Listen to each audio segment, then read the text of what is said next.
Hello, everyone. So I thought I'd hop on quick this morning. I've got quite a few seed orders that have come in. Now, let me preface this by saying most of my big seed orders I did in November and December, so they've been here a while. Now it's just like, oh, I forgot to get this. Oh, I should get this. So they're little bits and bops. But a seedling update. This weekend, when I'm off, I'm going to start transplanting the Lisianthus, putting it in bigger pots, potting it up. Those are just my microgreens. If we take a look here, got shallots up. I got 2 girls helping me today. Yes. And then I did pot up a little bit of thyme this morning. I have, it's hard to see. There they are. Lots of thyme. Eucalyptus is up. So got a lot going on, a lot more to start this weekend. It's just getting to my days off. So let's go ahead and start.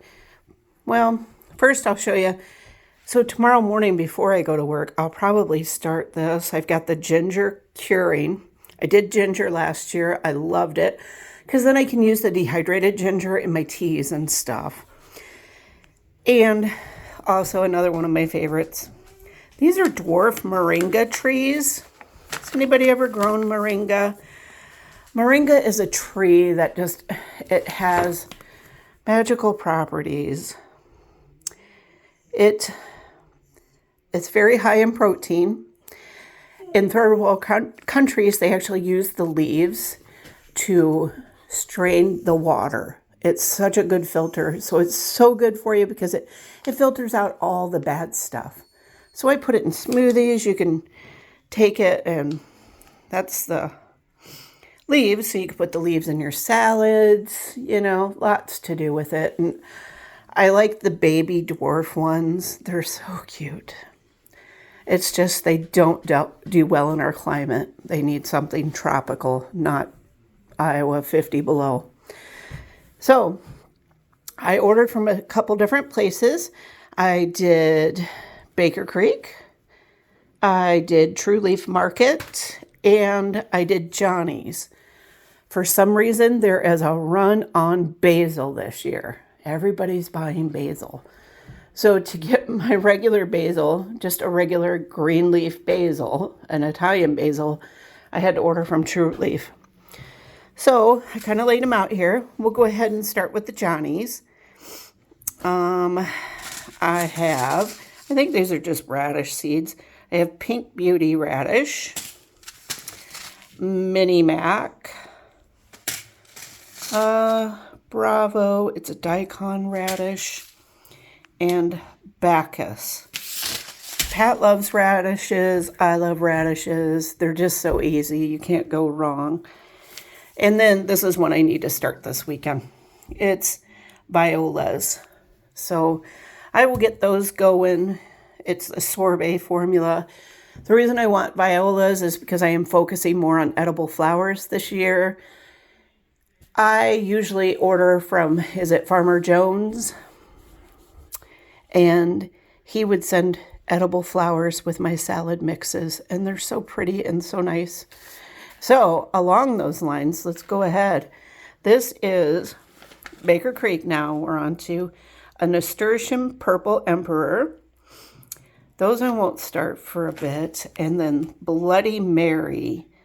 And these will go in my tables in between the lettuce, the edible flowers. Do I have any more edible flowers? Bachelor buttons. That will go in that mix. Bachelor buttons are beautiful in a lettuce mix. And that's Baker Creek. So this is I did these petunias here. Super Blissima Cosmic Cherry. These you can cook with. You can make a lemonade. You can make a tea. They're really pretty. So I think I'm going to start these and put them in my front urns because those colors match out front. That way I don't have to, I'm not at the mercy of Tyson's and whoever. Let's see, it says, these mammoth blooms are bursting with cherry flavor. The flower heads have ruffled edges and reach a whopping 7 inches across, in a mix of magenta to violet colors. This edible flower has a delicious cherry flavor that can be used in baking and homemade beverages. So, we'll get to those, starting those. Where do I want to go next? We can do butterfly peas. This is a vine, and I use butterfly peas for lemonade in the summer. I have a tea that I really love in the summer, and I love this butterfly pea lemonade. So these are very easy to start. Let's see, blue flowers and herbal medicine and Asian cuisine. Little flowers through the summer. It's very easy to harvest and dry, and it makes an amazing blue tea. But like I said, I use it with lemonade, and I don't need all the sugar and stuff. You know, I don't have all those processed drinks, which I don't need. What should we go to next? Let's set those off to the side. Let's do herbs. Okay. So in my herbs, this is a returning one. That is hyssop. I use this in teas. So fragrant. Butterflies and the hummingbirds love it. It is beautiful. Let's see if I can get that a little closer.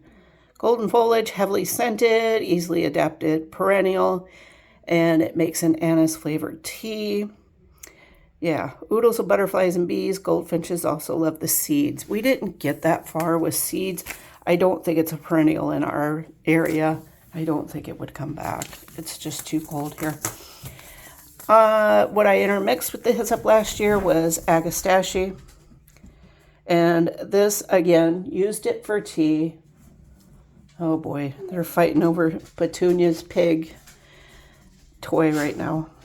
So if you hear something in the background, it's just the two girls fighting.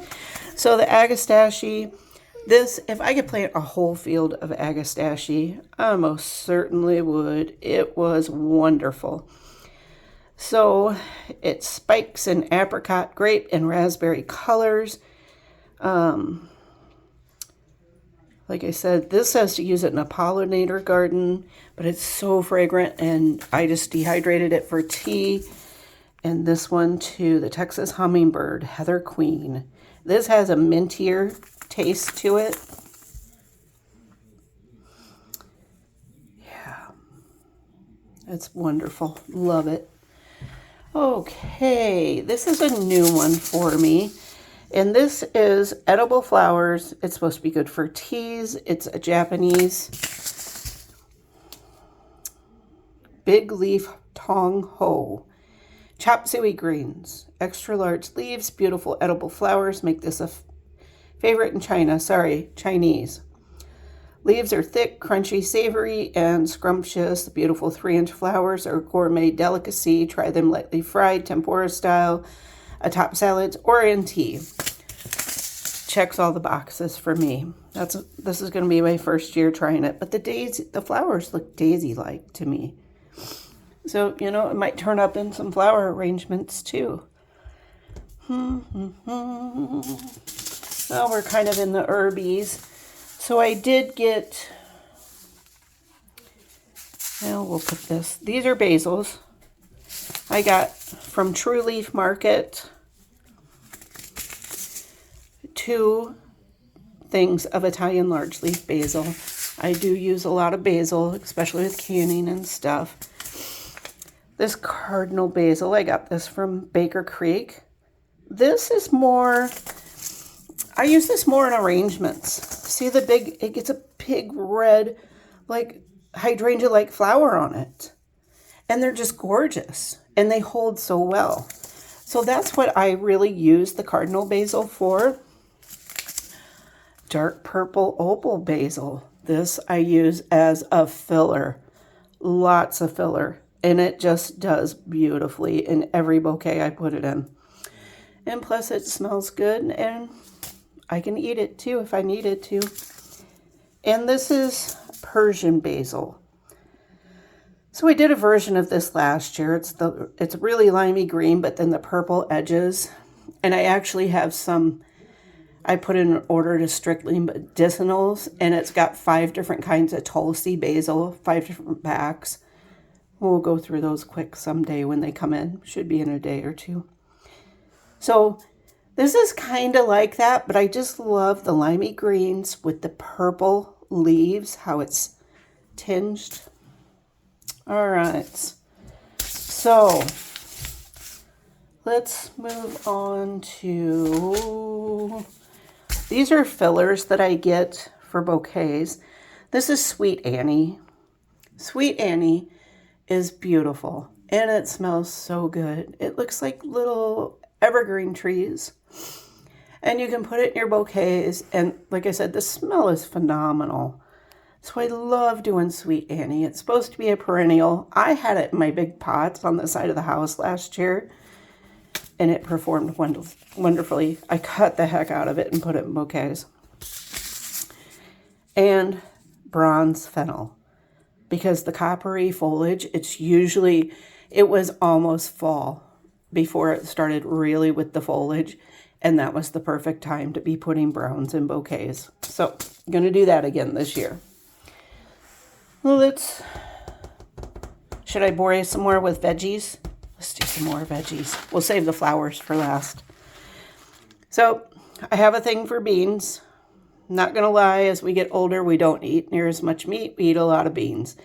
Cherokee Trail of Tears. I haven't tried this one. I've seen numerous recommendations that it is phenomenal. So I'm going to try it this year. I do 2 other dried beans. It's like a yin and yang bean, and then Good Mother Stallard. So I'm going to add that one to the lineup. This is Bloody Dock. I call it sorrel, red vein sorrel. I use it in my salads, and it's almost like a peppery taste to it, but I love it, and it's beautiful in the garden. This is one of my favorites here. Chinese multicolored spinach. It's not really a spinach, it's an amaranth, but it's lime green leaves with that burgundy color in the middle, and it will grow as tall as me, and I'm 5'4".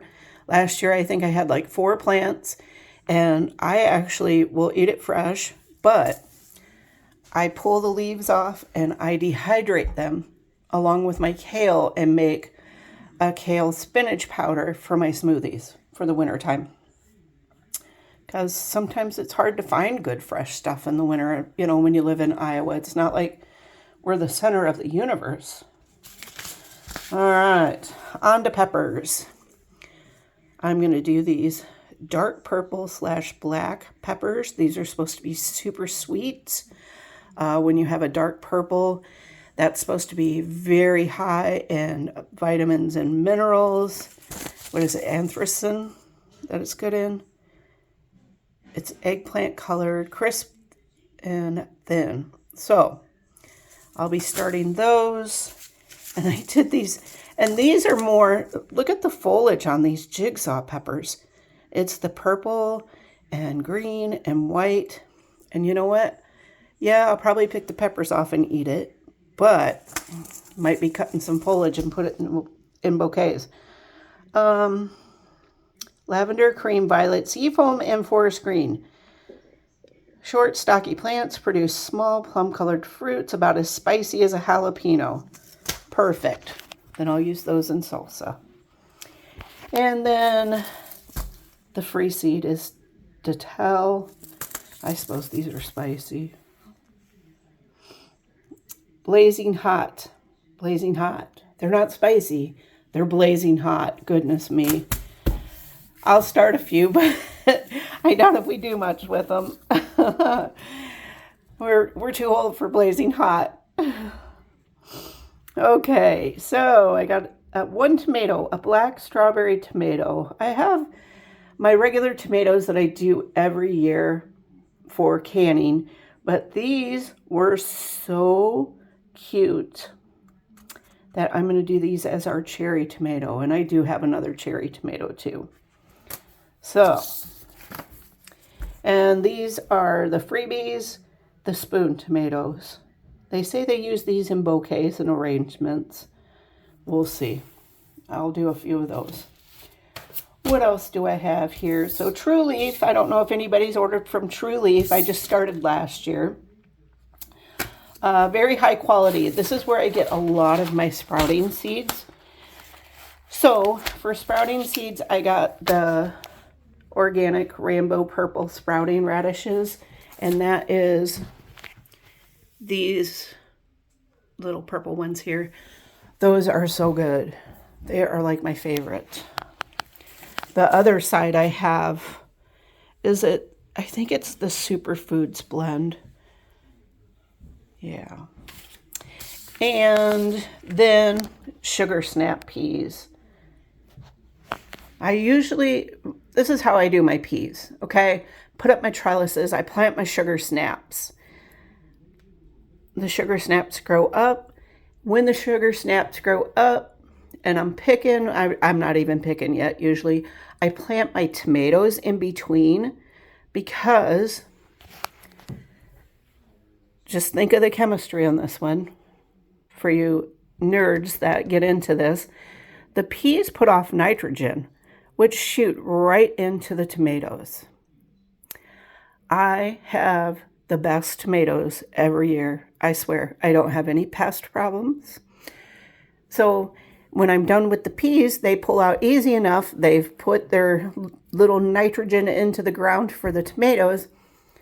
And I always feel bad at the end of the year when we're pulling out tomatoes because we'll have like hundreds of huge, beautiful green tomatoes that's just going to compost. It's kind of sad.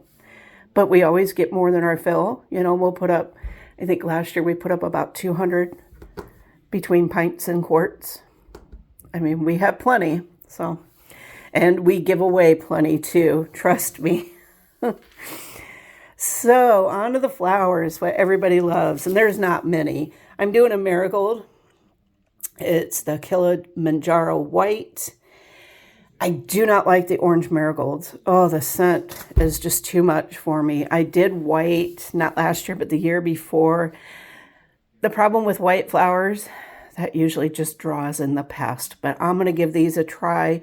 May not even put them in the garden, may put them in a pot somewhere away from everything else and see how everything goes. And then I got 2 sunflowers. I got the Astra Rose Cream, which I just love that pinky color. We'll see if it really holds true. And then I have the Astra Gold, and I just love the brightness. They're a branching sunflower. I don't think they get too tall. Oh, 5 to 6 feet. I guess they do. We'll see how it goes. It's a pollinator plant. So, that's it. That's my seed haul.